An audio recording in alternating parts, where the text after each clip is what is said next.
I am grateful to India International Center, New Delhi, for inviting me to a discussion on the in-depth study by Professor Rudranshu Mukherjee titled Tagore and Gandhi, Walking Alone, Walking Together.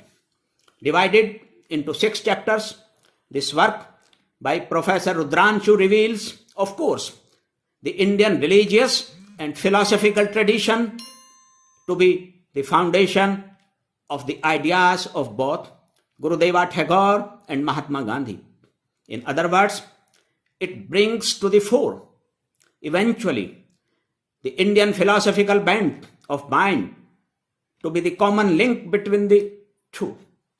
Professor Rudranshu talks about the development of Tagore's deep interest in the Indian religious and philosophical tradition, and so about the Mahatma. He mentions in this context the conducive family environment of both, which led to make them what they became.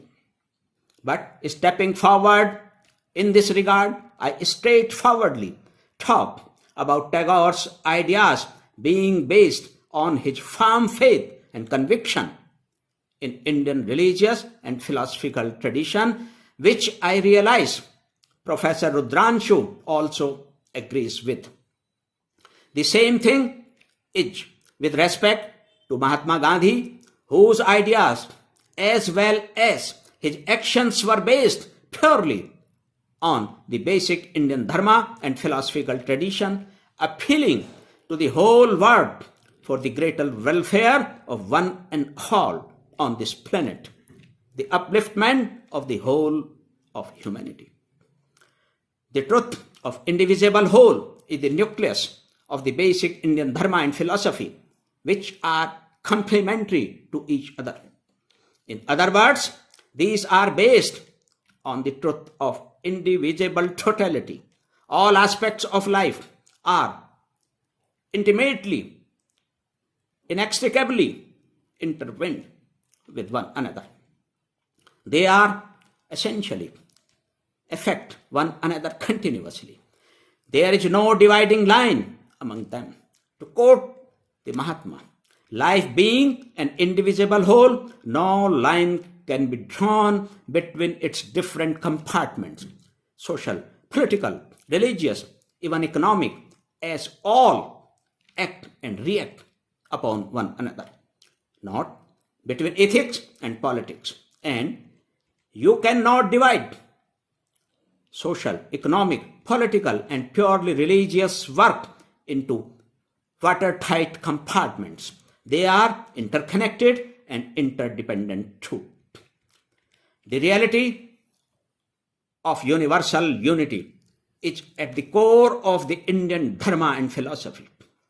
The origin of all is from the one and the same source, and the interdependence of living beings is manifested from this. As man is the superior creature of the universe, he possesses extraordinary qualities or virtues like intellect and creativity, the realization and embracing of the truth, and acting accordingly is expected from him. Active goodwill towards living beings and equal treatment with fellow beings is the acid test of the truth. This reality is quite clear from a number of articles, statements, and speeches of Mahatma Gandhi, which also manifested itself in his actions and struggles.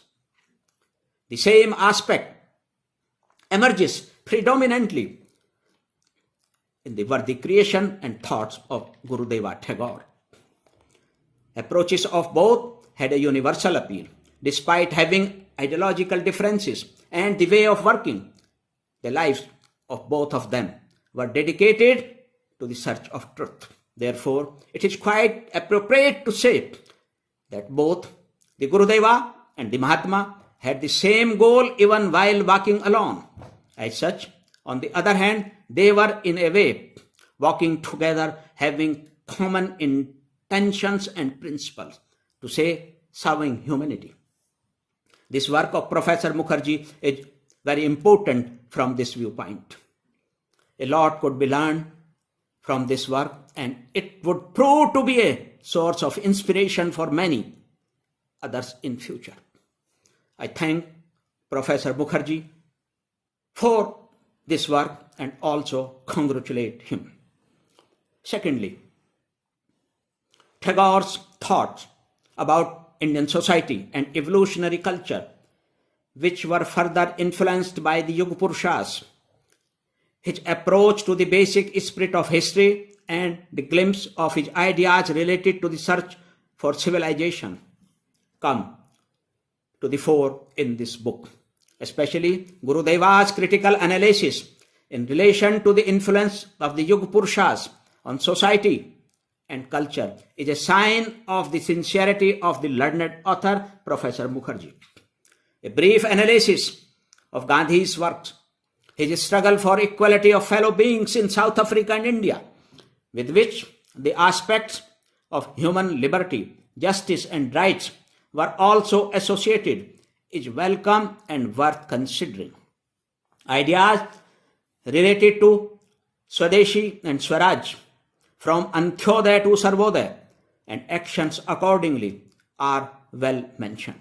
From this viewpoint too, this scholarly work is welcome. Professor Mukherjee's efforts are commendable. For this, he deserves great applause once again.